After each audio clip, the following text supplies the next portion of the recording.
ప్రపంచంలో నువ్వు ఎక్కడికైనా పో, భారత్ని దెబ్బతీసి భారత్లో ఉద్రిక్తత సృష్టించి భారత ప్రజల ప్రాణాలు తీసి ఉగ్రవాదం చేసి ప్రపంచంలో ఏ మూలకెళ్ళినా నిన్ను వదిలిపెట్టం, వెంటాడి వేటాడి చంపేస్తామన్న పరోక్ష సంకేతం ఇప్పుడు గుర్తు తెలియని వ్యక్తులు ఇస్తున్నారు.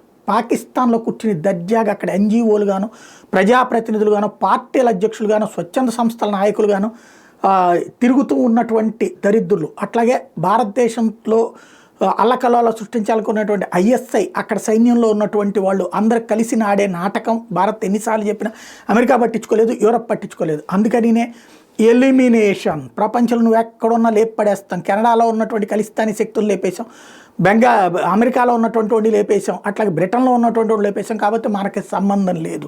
ఎవడో లేపేస్తాడు, ఎవరి చేతో లేపేయించబడతాడు అది తెలియదు.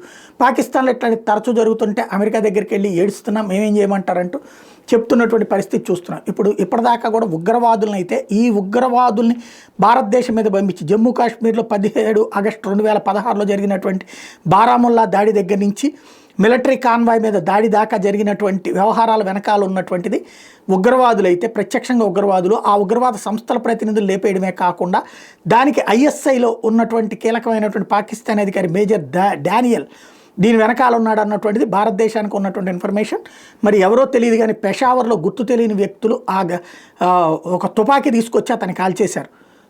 ఇది తాజాగా జరిగినటువంటి పరిణామం. అంటే గుర్తు తెలియని వ్యక్తులు ఎవరో కానీ భారతదేశానికి సంబంధించినంత వరకు భారత్కి వ్యతిరేకంగా వ్యవహరించే వాళ్ళని గుర్తు తెలియకుండానే చంపేస్తున్నారు.